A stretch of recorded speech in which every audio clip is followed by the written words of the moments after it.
Now that our clay is centered, I'm going to show you how to throw a plate on the potter's wheel. You will be required to turn in 2 plates. Please make sure you check the rubric for the specific size requirements. But essentially, there are certain things I'm going to be looking for. Uniformity in the clay, the shaping of the clay to create a shoulder and a lip. Also, nice even centered clay.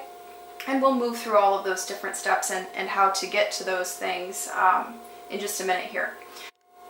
The first thing that I want you to do is make sure that your clay is centered nice and low. And you can use your thumbs to just kind of lower it down. Notice what I'm doing, my hand position is really kind of moving my thumb like so, instead of digging my thumb down in like that. I'm trying to use this part to kind of press down so that you can see tall clay, if it was in here, would get lower. Alright, so I'm going to go ahead and get some water on the clay, and I'm going to use my thumbs to lower the clay down, more like a hockey puck. In part, this is one of our first steps, and the lower I can get it right now, the better off I'm kind of setting myself up for a successful end result. So it's really kind of important to get it as low as you can. Then, what I'm going to do is I'm going to take a sponge and I'm going to put it in my left hand.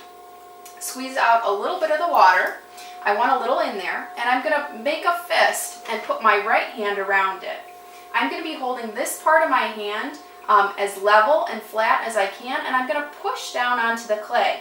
Notice I'm on the splash guard again, and the goal is that I'm going to use the pressure coming down to make this more like an even flat record of clay. So here we go. Hands are together. The sponge has a little water, so if I get friction, I give it a squeeze, and that will help reduce the friction. You can see I'm squeezing, and I'm just pressing straight down. My arms are not moving around. That would make my clay uneven and uncentered again. So just nice, even pressure as it moves down, like so.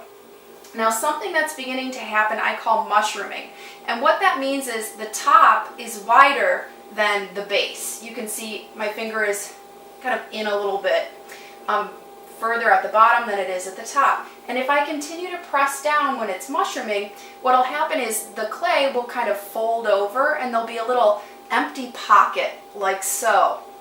And that will create uneven thickness in my clay. It'll be thick here, thin here, and then thicker again here. And that will cause problems later on.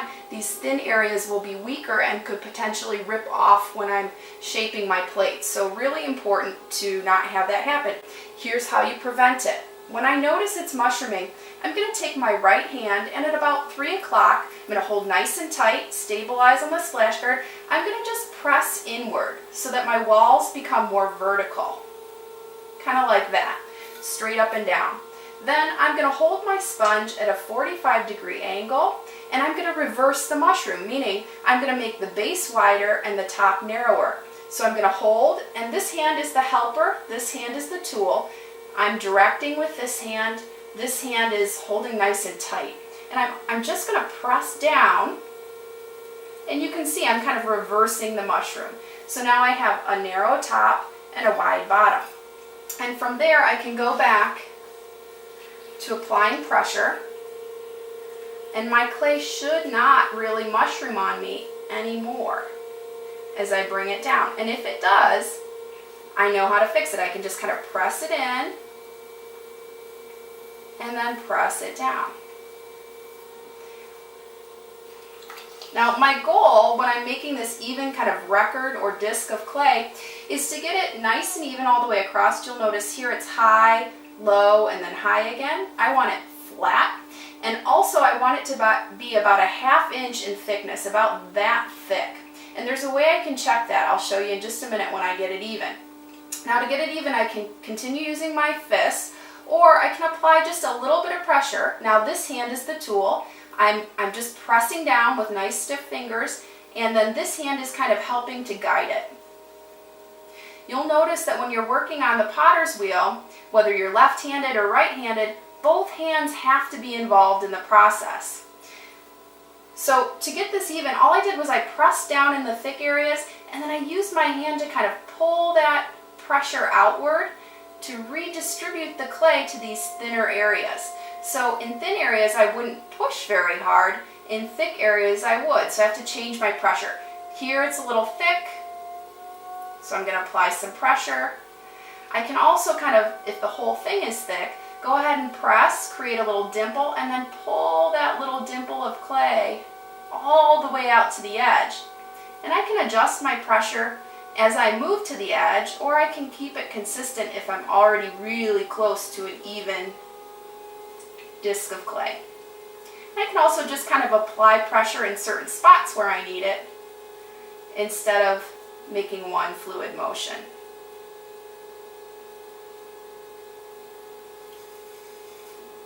Now, to check the depth of my clay, I need to stop my potter's wheel. I'm going to take my needle tool and I'm actually going to poke it directly into the center of my clay, just like that. Then I'm going to use my finger and I'm going to go ahead and I'm going to kind of indicate where the needle tool enters the clay and then pull that out. And I can see then that I've got a depth of a little bit over a ½ inch, so I'm kind of in the right spot. I can go a little bit thinner. Then I also need to seal up this hole that I just created and compress the clay. Compressing the clay, I've already kind of been doing it a little bit, but I can do a little bit more by just applying pressure and moving inward to seal up that hole, and then outward. I want to move that clay inward a couple of times to make sure I close up that hole. And in compressing the clay, what I'm really just doing is applying pressure, but that's realigning the molecules in the clay. It's making them compact, and in making them compact, it's going to strengthen my end result so that I don't get warping hopefully later on.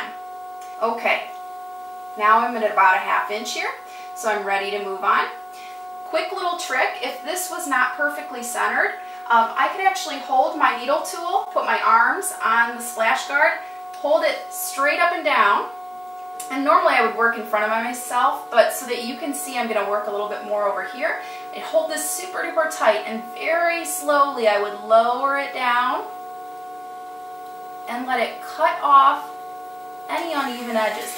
Eventually I'll hear it hit the potter's wheel, and then I can just make a little cut. I'll stop my wheel, cut, and then I can just pull this little ring of clay right off. And I'm back to centered. Alright, my next step is going to be using the index finger of my right hand. I'm going to put it on my sponge so that I don't have to feel any of the grog on the potter's wheel, or my finger doesn't have to press on the potter's wheel. That can hurt. So the sponge is a barrier. I'm going to hold it super duper tight. I'm going to rest my arm on the splash guard, and this hand is going to help hold it nice and tight. And all I'm going to do is begin moving inward. But I have to hold my finger super duper tight, and I'm going to take my wheel speed down just a little bit to more of a slow medium. And what's going to happen is, as my finger pushes in toward the center of the clay, this direction, what happens is the clay is going to start moving upward.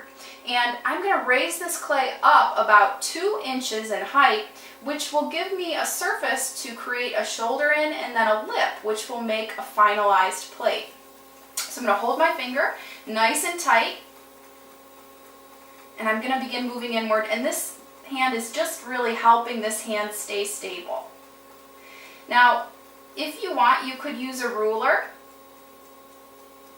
to double check the height. I kind of eyeball it, but about 2 inches is a really good height, somewhere between 2 inches to 1 3/4 inches. That looks great. My next step is to move my hand over here to the side, and I'm just going to be supporting this clay wall as I start shaping the shoulder with my rib tool. So both hands are stabilized. Notice the clay is spinning this direction counterclockwise. If I put my rib tool in here to shape a shoulder, essentially what I'm going to do is use this curve and press it in to get a nice rounded shape right in this part of the wall. If I hold it like this, the clay is going to run into the rib tool and it's going to take it out of my hand. So I need to actually hold it so that the clay is moving through the rib tool. So not the rib tool facing me, but the rib tool going away from me, which is kind of a very different hand position for most people. Essentially, I'm making kind of a little triangle and it's shooting out, but kind of going with the clay. So when I set the rib tool down on my clay like this, you can see it's just kind of moving right through it. I'm going to hold nice and tight. You'll notice I'm using the smaller end versus the wider end here. Sponge is in place for support, and I'm going to hold nice and tight and begin pressing out toward the sponge. And you'll see what's happening is the clay is taking the shape of the rib tool because I'm nice and steady. And this is opening up the plate so that it gets a little bit bigger, not so vertical, more open, and it gives it a perfect shape. I can wipe any extra clay on my bucket, and then I can just kind of go in there and make sure it's a nice, perfect round curve there. And you can see a lip is already starting to form right here. A lip is, the part of your plate that's going to move outward and be like the last little edge around the whole thing. So for that, I'm going to again put my rib tool in a position where it's moving with the clay. I'm going to slow down my wheel speed. The sponge is in the same place for support so that I don't actually press too hard and then undo everything I just did here. I'm going to use the back part of my tool this time. So this part, not this part. And I'm just going to set it on at the same angle the clay is already at, the lip that I've already begun to establish. And I'm going to push out and then also down a little bit. So it's kind of this motion. It's outward and down at the same time so that I get this to kind of open up as well, but not completely flatten out. And the sponge is just kind of helping me, saying, hey, don't go too far. I want a slight little upturn so that gravity doesn't pull the lip down. And then after that, I just need to do a little bit of finishing and I'm done. So I'm going to wring my sponge out. I'm going to do what's called tacoing the sponge, meaning wrapping it around my thumb like a little taco shell. And then I'm going to let the clay kind of move through that taco shell, which will smooth everything out. And then I'm going to very carefully apply a little bit of pressure and a little bit of water and let the sponge just very gently go over everything to make the surface nice and consistent and smooth. Then if you'd like to do any other finishing, like putting a spiral to make it look handmade, you could do that at this point too. I could just press and then slowly draw back, and I'll put a beautiful little spiral in my plate. By the way, you can get some extra credit points by decorating your plates with things like spirals, or later in the trimming video I'll show you some other things that you can do. Those bonus points can help you offset if something might be a little off with your plate. For instance, your plates need to be 7 to 9 inches in diameter. This is definitely there. They need to have a defined lip with a little bit of an upturn, about 3/4 of an inch in size, just like you see here. And the same thing with the shoulder. It has to have open your plate up, meaning it's moving kind of at a 45-degree angle. But it also needs to be about the same size as the shoulder, so 3/4 of an inch. And you need to have a nice uniform surface. The clay needs to be even and centered. Okay, you'll be able to tell that the plate is dry enough to remove from the potter's wheel when it no longer feels tacky. The surface will look drier and it will feel drier, and the plate shouldn't be soft. Like if I kind of try and move it, it feels pretty firm. Now to remove it, what I'm going to do is take my wire tool and I'm going to wrap it around my fingers like dental floss. I'm holding on to the ends and I'm tightly wrapping it around. My thumb will go on top as I draw the wire tool underneath the plate. The thumbs are holding the wire level so that when I cut underneath, I actually don't have, kind of like an angle like so, but it's just flush or level all the way across. So I'm going to make sure that my hands don't hit the side of my plate, so I have to have them wide. Thumbs on top, holding tight. By the way, this will hurt. I'm so sorry. You'll get used to it. Pull through, keeping it level, not just once, but I like to do 3 or 4 times just to make sure that it doesn't re-adhere to the clay underneath the cut that's still attached to the potter's wheel. So 1, 2, 3, and you could see it move just a little bit there. That's a good sign. 4, 5. Then to remove it, what I'm going to do is I'm going to walk my fingers underneath to where I find the cut, gently lift the plate, and then just walk my fingers underneath. I'm trying to do very, very little to the form. I want to keep it intact. And then I'm going to very carefully kind of set it on a plastic bat and just walk my fingers out again. And if anything would happen to be a little misshapen at this point, I could try and kind of reshape it if I needed to. Then I'm going to put one plastic bag going this direction over the top, another plastic bag going this direction, and then maybe even one more another direction, with all the bags folded underneath so that I keep the moisture in the plate until I'm ready to trim it.